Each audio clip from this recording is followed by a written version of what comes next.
Bonjour et bienvenue au podcast de RevTech System, une série de balados axée sur la robotisation, l'automatisation, la culture d'innovation et bien plus encore. Je me présente Alexandre Paré, cofondateur de RevTech System, et c'est avec plaisir que j'anime ce balado. Bonjour tout le monde, bienvenue à ce podcast un peu nouveau de RevTech. On a eu pas quelques difficultés, mais quelques enjeux. C'est notre 11e épisode du podcast aujourd'hui, si je ne me trompe pas. C'est notre première version vidéo parce qu'on tenait à présenter des trucs là, pour ceux qui nous écoutent sur Spotify ou Google Podcasts. Vous pouvez voir le lien là, vers YouTube là, pour voir la vidéo du podcast d'aujourd'hui.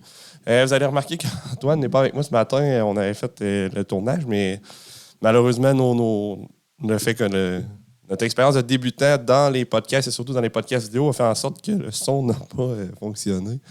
Donc, on a jasé pendant un bon 15-20 minutes pour finalement se rendre compte que le son n'a pas marché.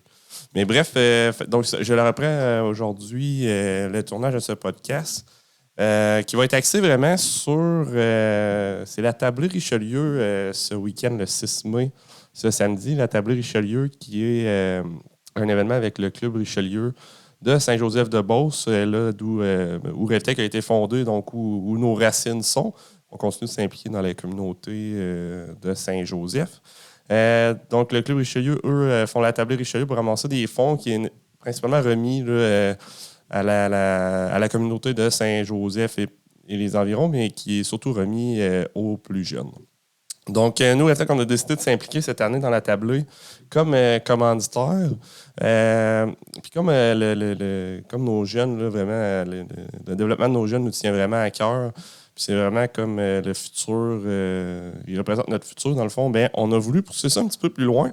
Puis, on va remettre des jouets robots à différents jeunes. Là, je vais vous expliquer un peu qu'est-ce qu'il y en a. Puis, c'est vraiment le but de les familiariser avec le monde de la robotique. De ce temps-ci, avec ChatGPT, il y a quand même beaucoup de débats là, qui sont lancés au niveau du AI. Est-ce que le AI va... C'est quoi les embûches que le AI va apporter dans le futur? On parle des auteurs-compositeurs qui pourraient simplement utiliser ChatGPT pour écrire des chansons ou des trucs comme ça. Donc, comment on va dealer avec ça? Puis, bref, la robotique, c'est un peu le même questionnement, mais il y a quand même une certaine similitude dans le sens où ce qu'on doit apprendre à grandir avec cette nouvelle technologie-là, comment on va s'adapter, comment on va travailler avec elle, comment elle va nous être utile.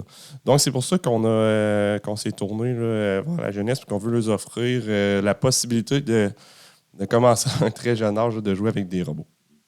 De l'époque où moi j'étais, de l'époque, il y a peut-être une quinzaine d'années, là, quand j'étais au secondaire, je pense que la plupart des gens ont vu le Lego Mindstorm, qui était dans le fond un robot fait à partir de Lego. Il y avait une espèce de core, on va dire, de motorisé, puis on pouvait construire plusieurs versions du Lego Mindstorm, puis on pouvait le programmer. Donc, nous, aujourd'hui, on va vous présenter deux robots différents. On va commencer par le premier, qui est un robot AI MewBot. C'est un robot là, qui ressemble, vous allez voir un petit peu, on voit quelques similitudes avec le Lego Mindstorm. Il est disponible vraiment dans plusieurs versions. Là, on a un robot ici qui ressemble un peu, on va dire, un genre de R2-D2 ou un genre de Transformer, mais il y a même des robots, là, je crois, de la Patte Patrouille. Il y a d'autres versions, donc il y a plusieurs looks différents, mais le principe de base reste le même pour ces robots-là. Je dirais que le défi, là, on parle de 8 ans et plus pour ce robot-là. Le défi est vraiment dans l'assemblage du robot. C'est quand même un bon assemblage de Lego qui est quand même très complexe. Je l'ai fait avec mes deux petits gars 5 et 7 ans et ça a pris une bonne heure et demie là, d'assemblage. Donc, je dirais vraiment un bon défi d'assemblage, de dextérité et tout. Donc, pour tout ce qui est, on va dire, mécanique, dextérité, lire un plan d'assemblage, c'est vraiment bien. Puis, ça permet vraiment aux jeunes de se concentrer. Par la suite, au niveau du contrôle de ce robot-là, il y a deux options différentes. Ce qui est cool, c'est que pour un jeune qui vient de passer 1 heure et demie à monter le robot, il ne veut pas commencer à avoir une certaine complexité pour le faire bouger. Ils veulent le voir bouger aussitôt qu'on met la dernière pièce sur le Lego.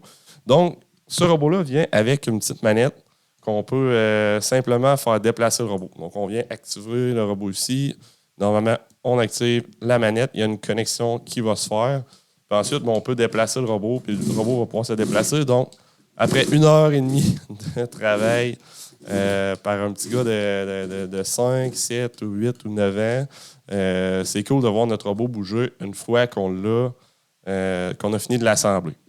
Ce qui est le fun aussi, c'est que AI MuBot, ils ont une application mobile qui permet, dans le fond, de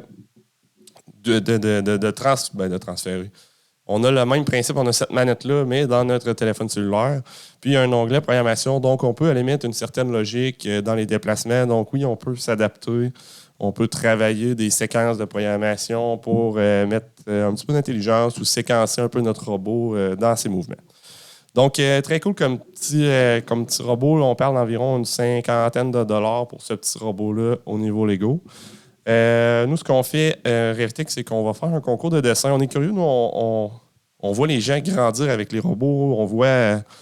On sait, nous, en tout cas, pour ma part, quand j'étais jeune, vous me demandiez c'était quoi un robot. Je pense pas que j'aurais dessiné un robot exactement comme on en fait chez Revtech ou qu'on en voit dans les usines. C'est sûr, j'aurais été vers un Robocop ou vers un R2D2 ou quelque chose qui est vraiment comme un peu plus humanoïde. Donc, nous, ce qu'on va faire, c'est qu'on aimerait ça connaître pour les jeunes du primaire, les 2 écoles primaires de Saint-Joseph, l'école Diouville et l'école Lambert. On va lancer un concours de dessin pour voir comment les jeunes aujourd'hui définissent un robot par un dessin. Donc, on est curieux. Puis dans les dessins qu'on va recevoir, on va faire tirer ces 10 robots comme ça qu'on va faire tirer parmi les dessins reçus. Donc, vous aurez juste notre page Facebook, dans Facebook, LinkedIn, ou restez abonné au podcast. On va peut-être en reparler dans un futur épisode des gagnants, annoncer les gagnants. Mais bref, c'est comme ça qu'on va remettre les robots AI MuBot aux élèves du primaire de Saint-Joseph. Donc, je vais mettre lui un petit peu de côté, puis je vais vous parler du prochain robot, qui est le robot Dash. Puis pour de vrai, là, j'ai resté hyper impressionné de ce robot-là. Il vient il y a comme 2 versions ou un kit, si on peut dire. Ici, on a la version là, comme 3 boules avec une tête. La tête est motorisée, tout ici est motorisé. Ce modèle-là s'appelle Dash. Puis il y a une version qui est uniquement la boule qu'on voit là, sur le dessus, qui lui s'appelle Dot. Quand on a le kit complet, on peut faire Dash and Dot. On a des connecteurs ici, on peut aller connecter soit un truc d'un côté ou faire un pont par-dessus avec une pince, motoriser la tête pour venir ajuster tout ça. Puis, en fond, c'est vraiment bien fait là, au niveau du robot. Ensuite, il est muni là, d'un paquet de capteurs. Là. Il y a un speaker pour parler, capteur de distance, capteur de son. Il peut reconnaître la voix, se tourner vers la voix, entendre un claquement des mains. Puis au niveau de la programmation, on va essayer de vous le démontrer là, par un montage vidéo. Je vais essayer de le programmer un petit peu sur mon téléphone. Puis essayer de mettre la vidéo dans la vidéo du podcast pour que vous puissiez voir un peu à quoi ça ressemble. Donc, je vais simplement le tourner à on pour vous montrer. Puis, pour de vrai, j'ai joué avec mes enfants de 5 et 7 ans. Puis, je me demande c'est qui avait le plus de fun à jouer avec le robot.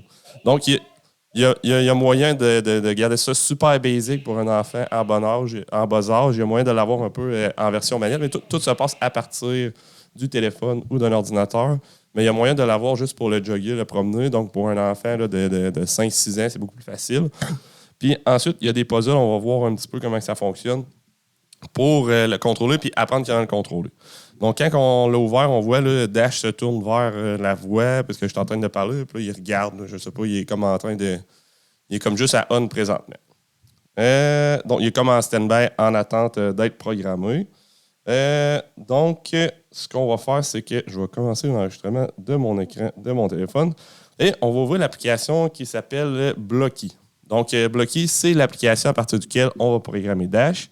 Donc, quand on rentre dans l'application, on a trois façons de programmer Dash. On a les puzzles, c'est ce que je vous parlais tantôt. C'est la première méthode qu'on a pris, moi et mes enfants, pour commencer à programmer Dash. Donc, il va te faire évoluer dans une série de puzzles, dans une série on va dire, de devoirs à faire au niveau de la programmation là, pour apprendre comment programmer Dash, comment les fonctions fonctionnent, qu'est-ce qu'une logique, et ainsi de suite. Donc ici, on est allé vers, je crois que c'était Dash le bonhomme de neige.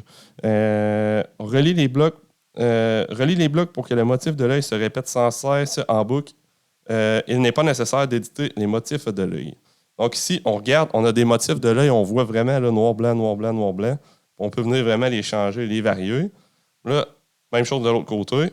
Puis tout ce qu'on fait, là, c'est qu'on voit que quand on va faire démarrer, quand on va faire play sur notre programme, ben, il va faire toutes les lumières en noir, puis ensuite, il va faire répéter sans cesse, puis on va aller glisser nos blocs fonctions à l'intérieur du répéter sans cesse.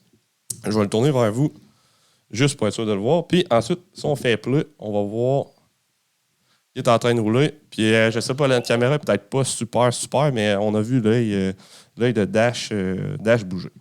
Donc ensuite, on fait simplement jouer pour passer au prochain puzzle. Puis eux vont augmenter en complexité. Donc c'est une super belle alternative. C'est une super belle façon pour les jeunes d'apprendre à programmer de façon évolutive. Le programme de plus en plus complexe.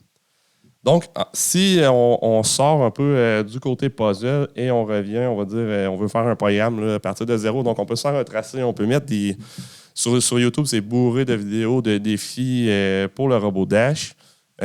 On a des verres, par exemple, là, les fameuses Red Solo Cup un peu partout, avec un tracé qu'on doit suivre en utilisant les capteurs de détection d'obstacles.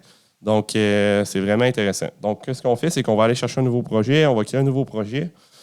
Puis déjà là, il y a des projets qu'on peut partir. Il va partir avec une espèce de template de programme. Mais pour garder les choses simples et pour être sûr que Dash ne tombe pas en bas de la table aujourd'hui, on va y aller simplement vers une fonction de danse. Là. Mais vous allez voir ici, là, il y a vraiment toutes les différentes fonctions. On a démarrer robot, aller, on peut appeler des fonctions. La conduite, c'est vraiment comme une très, très similaire à la programmation robot. Dans le sens qu'on lui demande à Dash d'aller vers l'avant de 30 cm avec une donnée de vitesse qui est extrêmement représentative du monde de la robotique. Ensuite, on a les options de regarder à gauche, regarder au bas. Ensuite, on peut ajuster l'angle au niveau de sa rotation gauche-droite aussi. Ensuite, il y a les jeux de lumière qu'on peut faire. Donc, les lumières, autant les lumières de l'œil qu'il y a des lumières sur le côté, sur le dessus. Il y a différents sons qu'il peut émettre. Au niveau du contrôle, c'est là qu'on va voir là, toutes les boucles, toutes les conditions si et sinon. Donc, ça familiarise vraiment beaucoup les jeunes avec la notion de programmation. Puis en même temps, on a quelque chose qui s'anime en avant de nous. Donc, pour garder ça simple, ce qu'on va faire, c'est qu'on va faire quand Dash.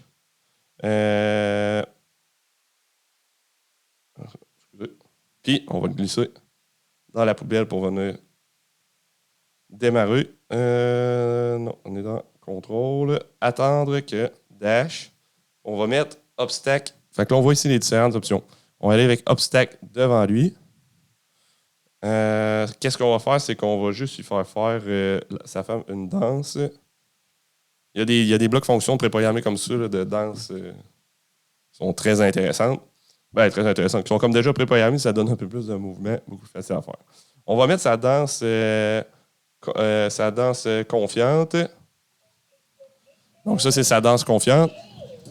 On va attendre qu'il la finisse. Puis on va faire play sur notre programme. Donc, je vais le placer un petit peu de côté comme ça. Donc, si je fais play, je vais avoir mon programme qui roule. Dash attend qu'il y ait un obstacle devant lui. Donc, on va mettre l'obstacle. Puis lui, il va partir sa danse. Il va se promener et faire sa danse. Puis on peut jouer comme ça là, avec le robot. On peut continuer à faire notre programme. On peut aller mettre des blocs fonctions et tout. Là. Donc, c'est vraiment, pour de vrai, là, j'ai vraiment resté impressionné. Là. Il marque 6+ sur la boîte, là, mais c'est vraiment... vraiment, je pense que j'ai trippé autant, si c'est pas plus, que mes enfants. Donc, bref, c'est pour le robot Dash.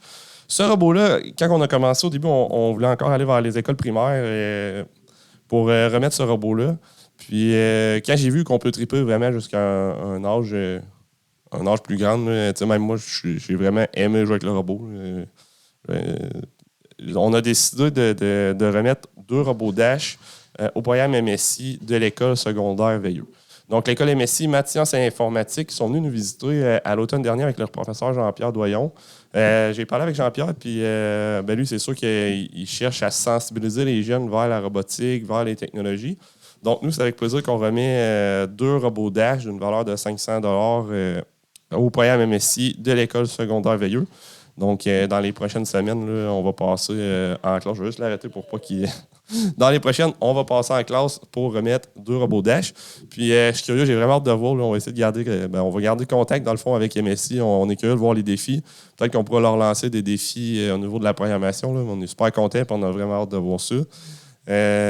Donc, bref, si jamais vous avez des questions par rapport à...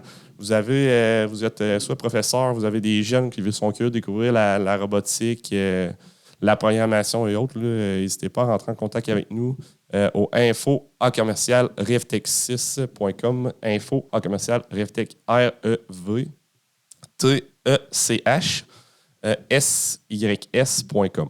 Donc, c'est revtech6.com. Donc, n'hésitez pas à rentrer en contact avec nous. On est toujours impliqués. On reçoit beaucoup de jeunes, d'étudiants en visite à nos locaux pour vraiment éveiller un peu le sens de c'est quoi vraiment la robotique. Là. Des fois, c'est vraiment dur à expliquer, à imager. Donc, quand les gens peuvent voir qu'est-ce qu'un technicien, un ingénieur là, qui baigne dans le domaine de la robotique fait, c'est là vraiment là, que ça crée, ça devient vraiment plus clair. Donc, encore une fois, on va être présent à la table Richelieu avec les 2 robots pour les présenter ce samedi 6 mai.